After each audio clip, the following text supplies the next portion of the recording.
guys, we're doing something really exciting today. So we are continuing in the sketchbook series. So this is part 3 and we began the sketchbook. I showed you how I generally flip to the back and swatch my palette that I'm using in that sketchbook, and then we've gone back to the front, and this is about 2 or 3 pages in. So we are going to do a little study of this beautiful Monet painting. So this is one of my favorite paintings. He's one of my favorite painters, and you know, we're not trying to replicate it exactly, but I do want to sort of try my hand at using watercolors and creating an impressionistic painting. So the reason I am kind of using his composition to do this study is because he's already got a beautiful composition there. I don't have to think about how to create a composition. I just have to practice the technique of building up a watercolor painting with Impressionism. So I have wanted to do this for about as long as I have been watercoloring, and I'm so excited to kind of try this and how this worked out, and we'll definitely be doing more of this on the channel. So the first thing I did here, and you can kind of see that in the beginning there with my brush, I was trying to kind of map out where the pieces of the painting would go. So the tree in the foreground, sort of the focal tree, the trees on the side, how the park hill would kind of lilt, and then the other kind of branches that come in from the left at the top there. So I kind of thought about that and thought that through in my mind, and I decided against sketching it in just because of this, the way that we're using the paint here. I didn't want to leave a line, you know, through the paint. So what I basically decided to do is just start very lightly with a very watery wash of color and start to use the paint to sketch in the actual painting. So when you're trying a new technique, or you know, a new painting subject or something like that, it can be quite difficult and, you know, a little bit unnerving. So I am just sort of taking my time here, and why I wanted to do this on a video as well is to show you how I use my sketchbooks. So, you know, I go to the back of the sketchbook if I want to do swatching, or just for less, you know, less important things. And then I like to flip to the front to try new ideas. So I try a little bit harder, I take a little bit more time on the page. And I remember hearing an actor once saying that they always like to start acting the films in the middle of the film, because it by the time they're used to the characters and then they film the beginning of the film, they're more in character and more in tune. So once you get to the middle of the film and they were still a little bit new at that character, the viewer doesn't notice it as much. So I think that's a similar thing with the sketchbook. If I try and sort of save some of the first pages for more finished pieces, or more things that I take a little bit more time on, so that when you first open the sketchbook, you know, you see some of the nicer things that you've done, and then as you go towards the back and you've got the swatches and the pages that you're just trying things out on, it's, you know, it's just a little bit more forgiving on the viewer anyway. I hope that kind of makes a little bit of sense. So even though if you're just the one you know, flicking through your sketchbooks, I've found some of my old sketchbooks, and I do really enjoy that the first few pages, even if the painting didn't turn out that well, I can see that I did try more, and so there's a little bit more inspiration. And then if you don't flip all the way through to the back, it doesn't really matter, because you don't really have, you know, as many ideas and things there, if that makes sense. So let's get back to what we're doing here. So I have started the tree, and I am now sort of putting in the grass area. And you can see here, so, you know, I'm just kind of making this up as I go along, but for watercolors, it's you're painting in the opposite way that you do with oils. So if I was starting this as an oil painting, I would block in the background so the whole canvas would be filled with color, and then I would build up the next layer of shadows, so a little bit lighter, a little bit lighter, a little bit lighter, until I put the finishing touches on, which would be super light.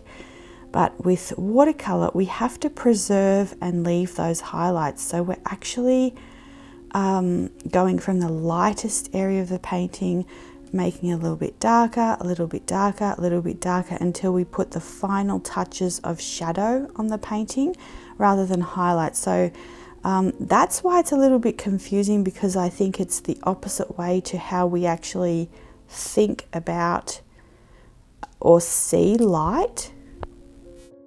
So you can see I've also gone into a time lapse here, or this would have taken, you know, this video would have taken a long time. This does take a long time to build up each layer, and to kind of, if you move around the painting, you don't necessarily have to wait too long for each layer to dry, because, you know, you can go to another different tree and build the next layer, and then skip to, you know, another part of the painting while that's drying before you put the next layer on. But it still does take quite an amount of time, because each tiny brush stroke you have to create. But I just found it so exciting, and even though it's kind of quite laborious, it was just a real joy to be able to do it. So it was a bit of a, it was something to stretch me, and yeah, I was quite happy with the outcome. But I also wanted to just give it another go. So, so since I had kind of thought about this and worked on this a little bit, I wanted to try the same kind of thing, but in a color, sort of a more color palette that would be more reminiscent of something I would use. So you can see in Monet's painting, it's a sunny, beautiful sunny day, and it feels like you would just be at the park on a really nice warm day and have a really lovely experience. But I wanted to do kind of more of a dusk, you know, picture, so, or color palette. So I wanted to put some lilacs and those violet earths that I really love into the sky, and also into the shadow areas of the painting. So I still wanted to preserve that kind of the sunlit patches on the grass, you know, like one side of the sky can be going into these beautiful mauves and lilacs, and the other side can still be producing some of those sunlit patches. So I still wanted to preserve that, but I've gone and used Holbein Lilac, Daniel Smith Sugarlight, and the Daniel Smith Raw Umber Violet. So I'm basically just using the palette that we swatched in the last video. That's pretty much what I have used for this painting, and you can see here I've used the Tintoretto No. 4 because it holds a lot of water, which works perfectly for this type of a project. There's no softening of the colors or blending or anything like that, so you're just putting the color down, and you need a nice amount of water and color to create that effect. So I really enjoyed using that brush. It does lose a little bit of water, so I generally just use this brush when I am working on things, not for final paintings. I really like the Da Vinci for that, which is linked below. But I do still like this one. I like the weight of it when I'm just kind of playing in the studio, working things out. So yeah, that's the one I used. I did do that one on Saunders Waterford cotton paper as well.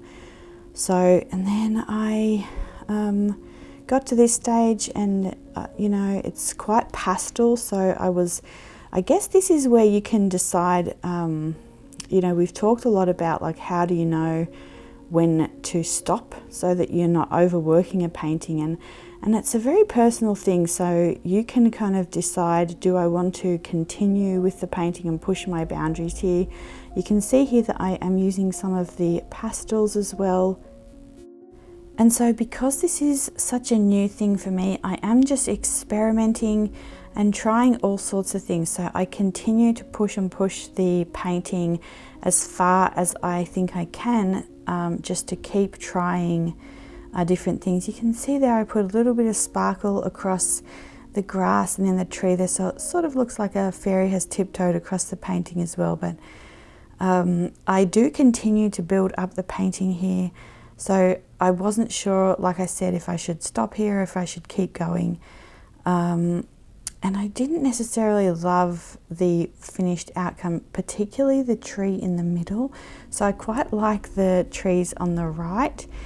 But yeah, the middle one, you know, it's very hard to get the amount of movement and,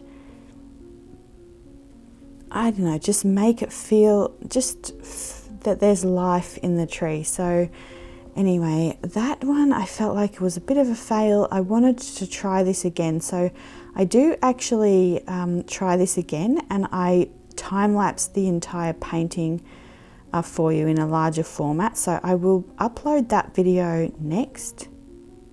And so I also just want to make it clear that I am not recommending that you copy other artists' work. This is just for a study and for me to, you know, so you can see here this is the third attempt, for me to try and learn the technique without having to come up with a full painting. Otherwise, you know, I don't know, it'd take me a lot longer to try and think about this, and especially at the minute when it's hard to kind of get out. So I would really love to go into Central Park at some point and try this technique in there with some of the beautiful bridges and things, and see if we can create something like this, but that's, you know, more personal composition and painting. And I really encourage you that if, you know, as much as I am kind of showing you how I'm painting or what I'm doing, you know, I am limited to how much painting I can do in a week and things like that. So, you know, I always want you to feel like you can take that painting to any inspiration that you have, you know, follow things that make you happy with painting, colours that make you happy, and infuse parts of your inspiration into your paintings.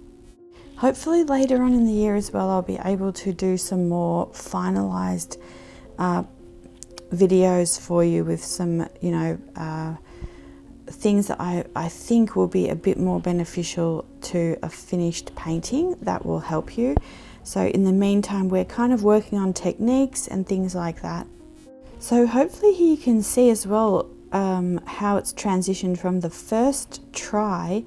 You know, this is where I take it from my sketchbook and kind of try an idea that I'm thinking about, and then put it onto a more, you know, expensive piece of proper artist grade paper, and then, you know, continue to finesse that. So, you know, I don't want you to think that, you know, that give the wrong impression that it's just going to be, you know, the first time you paint something, it's just going to come out exactly how you want. I've seen so many artists and they pull out drawers and drawers of paintings that just didn't work, or they didn't feel were up to scratch. So, you know, don't feel bad if you need to try again and try again. That is part of the process, and that's what helps you to get to, you know, a place that you're really happy with, and a finished piece that you are so excited about and can feel really proud of.